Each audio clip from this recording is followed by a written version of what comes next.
Yo, what is good, y'all, man? What is going on with y'all boys?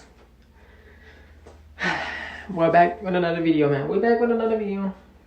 And we're gonna check out another homie. We're gonna check out the homie Wrestlemaina, bro. The channel Wrestlemaina coming at you with the news. Because a lot of things, a lot of interesting things happened this week. So we're gonna check them out. We're gonna check it out. But yeah, man, this is CM Punk backstage at Raw. I did hear about that. Spoke with Triple H, asked to leave by Vince. That's crazy. I did hear about that. About the whole CM Punk and what's his name? Vince McMahon and Triple H type situation. I heard that he was asked to leave by Vince McMahon and not even Triple H. But he had a talk. He had a talk with I heard that he had a talk with Triple H though. He had a talk with Triple H. So that's pretty interesting, man. That is pretty interesting. Do we want him back in the company? No. No, we don't want him back in the company. After he said what he said about WWE after he said what he said about WWE when he went to AEW, we don't care about him anymore, man. We don't care about him. At least I don't. I don't care about him anymore. He just complains because he just complains because he's getting booked wrong. And he's not even getting booked wrong. Like, bro, just because... I don't know, man. I don't know. I don't know, bro. I don't know. Anyways, man, we can see what's going down this past week. What's been going on this week in the news of the wrestling news, man. If y'all, before we start, make sure you like, comment, subscribe. Turn on the bell notifications. Tell me what you got to in my next video. And yeah, y'all ready? Because I'm ready. Let's go. What's going on, guys? It is Wrestlemaina here, back with another video. That's Return of Bad Bunny, a huge announcement from Triple H, and Rey Mysterio vs Damian Priest. Join us now as we look at the 24th April edition of Raw, as well as the wildest news stories and rumors you need to know, including CM Punk was backstage and kicked out by Vince McMahon on Raw. Was he looking to return? All the major fallout and much more. As always, we won't recap the show, but just look at the good, the bad, and the downright ugly. As always, we start up with the good is, number one, Finn invited Cody to join. It looks like the WWE Universe. Low-key, this is what happened yesterday on Raw. And low-key, I was like, hold on, maybe they're cooking with this. Maybe they're cooking with having Cody join the Judgment Day. But of course, Cody said no.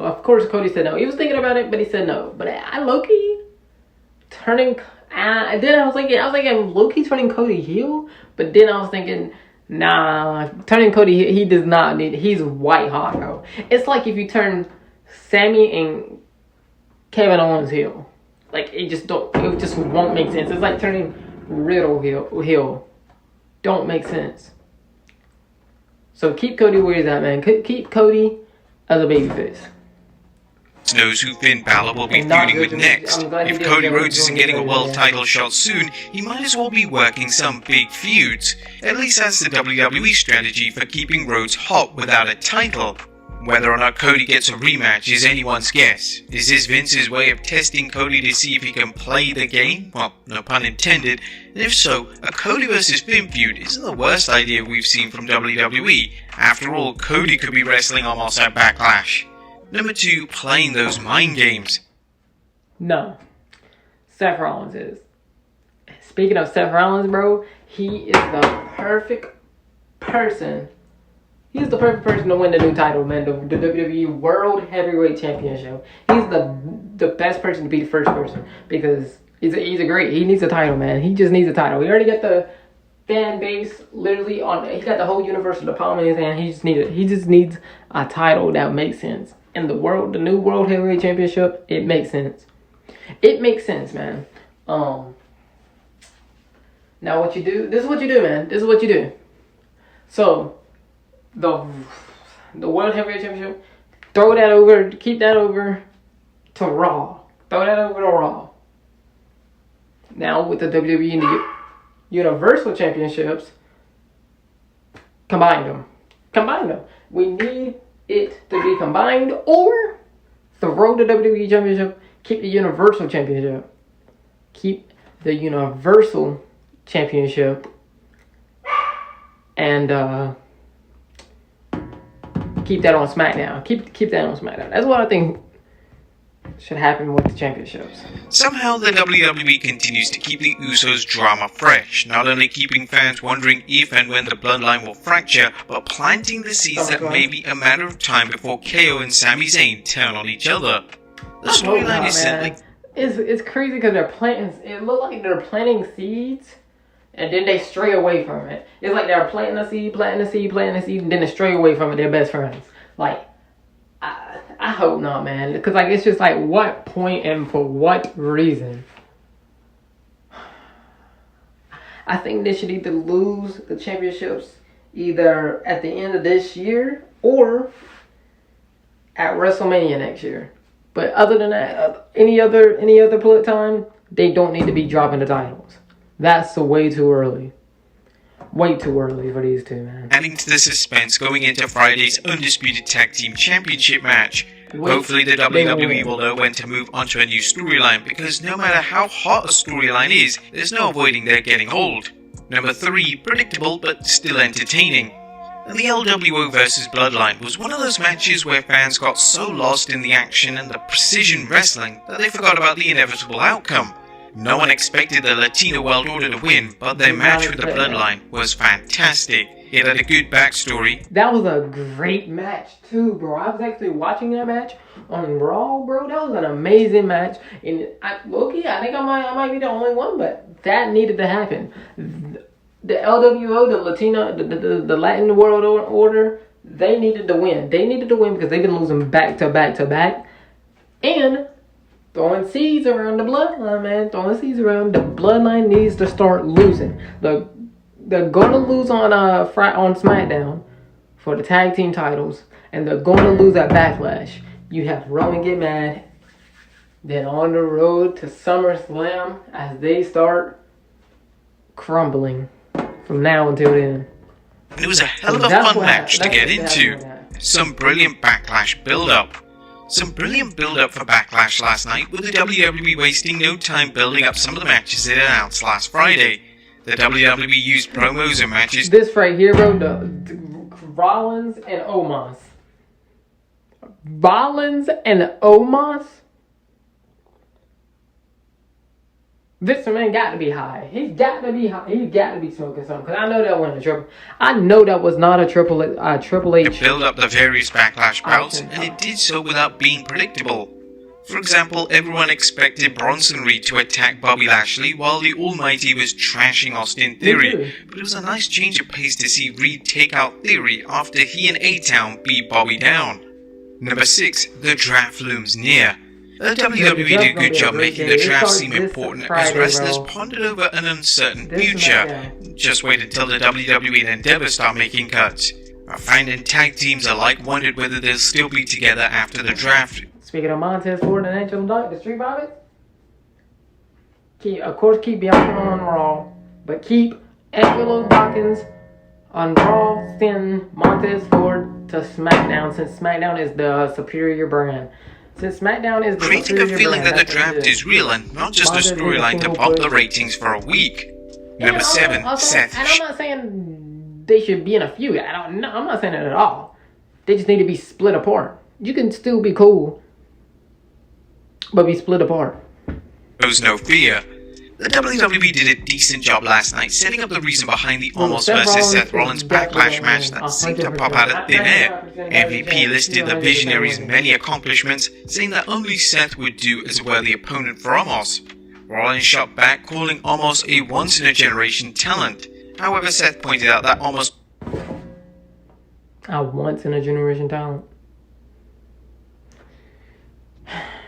was made that way. However, Rollins called himself a generational talent, distinguishing himself by saying he made himself that way. Number 8, take my money please. Triple H's announcement of a new world title wasn't a complete surprise, but it was certainly welcomed by the WWE Universe. The game's announcement that Roman Reigns will be the champion of whatever brand he ends up on after the draft, and that a separate world title will be created on the other brand, was warmly received. Interestingly, Helmsley put over Roman Reigns' incredible run as champion, but also delivered plenty of not-so-subtle barbs, telling the fans they'd have a champion who'd defend the title on a regular basis, and someone who exactly, earned their respect. Like, wait, hold on, he's sending shots to Roman. He is sending shots to Roman when he said that. He said, but the only difference is that this title will be defended quite often, or like along that lines. You know, Roman Reigns don't ever defend the title, man. He don't ever defend rather the than title. demand them to acknowledge them. That was a good. What about the baddest? Number one, they come not to praise Roman, but to bury him. Well, what's going on behind the scenes with the WWE when it comes to burying Roman Reigns' upcoming achievement as a 1,000-day champion? Not only did Triple H point out how infrequently the Tribal Chief defends a title, so did Seth Rollins later on when he said he didn't want what Roman Reigns had. He wanted a title he could defend all the time. Rollins also alluded to other superstars being unhappy with a part-time champion, and while the points were valid, the WWE only has itself to blame, and it's somewhat hypocritical suddenly damning Roman for a situation the company created itself. Exactly. Now, there was nothing downright ugly, as Raw was solid from start to finish. I'm not saying While there were reports of Vince McMahon... Raw was low-key good. That was a Triple H type Raw. That was a fire Raw. Compared to how it's been. Because y'all know SmackDown just been making changes to the show, the matches and segments were very strong. What do you guys think of Raw last night? Let us know in the comments down below. Now, let's move on to the news. God, this is crazy. I seen about this. Now, first of all, looks at CM Punk backstage on Raw. The current talk of the wrestling world is CM Punk's backstage visit to Raw at the Allstate Arena in Punk's hometown of Chicago, and the WWE's unveiling of a new World Championship. Due to the sheer volume of today's wrestling news, we'll have an extra edition of the news covering the world title and the rest of the day's news. Was there a chance meeting? PW Insider's Mike Johnson has reported that Punk's visit to Raw arose after he was on the same flight as several WWE talents and staff, including one producer, and was sitting next to some of them on the flight. Now, here we go. Listen, I did see this from another YouTuber that I watch. He also made this claim with CM Punk. So you bring CM Punk. Say you bring CM Punk to the company, right? You sign him. You sign CM Punk. He's now back to the WWE. Great. First couple of matches, great. It will definitely be jobber matches that he will win. What do you do with him? What storyline? What direction do you take with him? That will make sense. There's nowhere you can put him. Right now the storylines is too good and too busy for them to just throw in a CM Punk anywhere. The Bloodline story don't need CM Punk. The Judgment Day story don't need CM Punk. All of these stories, different stories and all that, you don't need CM Punk. I don't know where you would put him. According to Johnson, Punk discovered the WWE was in. Get up to 80% off with Wayfair's biggest sale of the year. Shop bedroom. Mike Johnson has reported that Punk's visit to Raw arose after he was on the same flight as several WWE talents and staff, including one producer, and was sitting next to some of them on the flight. According to Johnson, Punk discovered the WWE was in. Get up to 80% off with Wayfair's biggest sale of the year.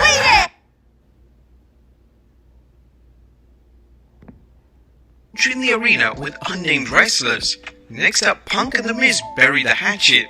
One positive note from Punk's visit was that he and The Miz apparently settled their beef. PW Insider's Mike Johnson is reporting Punk spoke to a number of talents who happened to be walking by, including The Miz. We're told that they spoke for some time, clearing whatever issues were between them from the time period Punk was on WWE Backstage.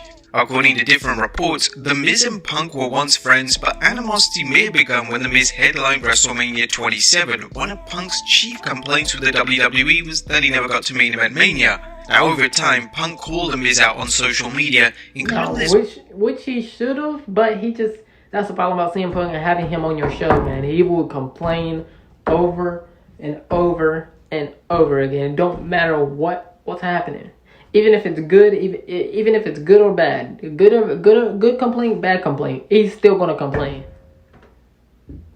Brutal Bob on Twitter that was subsequently deleted. Go suck up blood money covered in Saudi Arabia, ya dork. Now, if nothing else came from Punk's visit, a friendship may have been restored. Next up, how did the WWE superstars feel about Punk's visit? Now, as you might imagine, there are different accounts of how wrestlers reacted to Punk's visit. The PW Insider report on Punk's appearance noted, "We are told that the talents who saw Punk greeted him warmly, as most haven't seen him since 2014. Punk is a polarizing figure in the wrestling community, but he's not without his admirers, including wrestlers he inspired to enter the grappling game." However, Ringside News reports it reached out to a tenured member of the creative team who told it, "CM Punk pulled a surprise appearance before WWE Raw this week, but we were told that with a sold-out in advance crowd in Chicago, creative changes, a pay-per-view in 12 days, and sold-out live events all at the same time, nobody cared about CM Punk being there." The Ringside News report hinted that the show was so hectic that no one had time to pay much attention to Punk's visit. However, we should note that, number one, a member of the creative is likely to react differently to Punk's presence because they were incredibly busy. Number two, a member of the office may have been more likely to toe the company line and downplay Punk's appearance. Did he meet with Triple H? One big question is whether Punk ran into Triple H, and according to PW Insider, the two met as Punk wasn't hiding his presence and remained in a common area, as opposed to being behind closed doors. We're told by someone who saw the interaction that the two shook hands, and Punk was asked if it was okay he visit and if Levesque had time, could they speak for 2 minutes. Levesque allegedly said he had to make sure with the big guy it was okay, obviously referencing to Vince McMahon. It was perhaps a 1 to 2 minute interaction, even that. Was Punk looking for a return though? Given Punk's difficulties with AEW and the rumors he might be open to a WWE return, fans are asking whether Punk was testing the WWE waters. Yeah, I don't know, man. I don't know, man. I'm out of here, man. I don't know, man. I know that, of course, Triple H and CM Punk, they don't got no bad blood no more. But does he come back? Let's just be 100% honest. I don't see it. I don't see CM Punk coming back, you know? Because it's just, the thing with him coming back is just we don't see him. We don't see him fitting anywhere in our storylines, bro.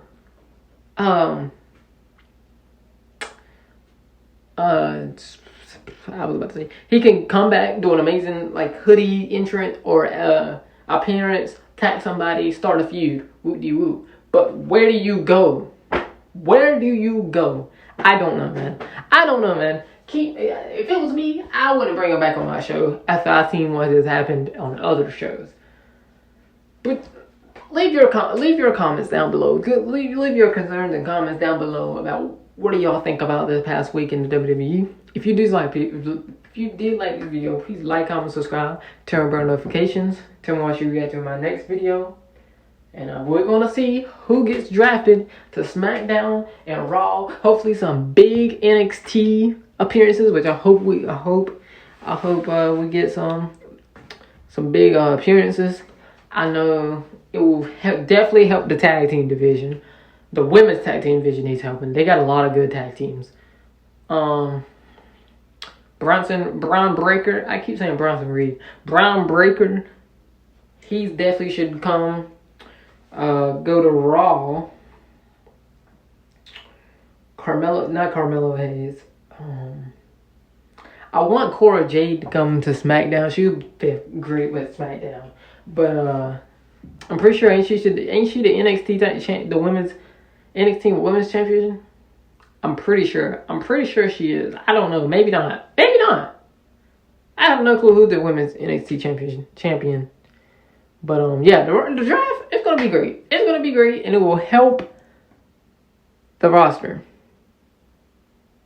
But if you like the video, please like, comment, subscribe, turn on notifications, tell me how you got to my next video, and yeah, I'll see you on the next one. Probably my Backlash. Next time I see you, it will probably be my Backlash predictions. And yeah, I'll see you on the next one. Peace.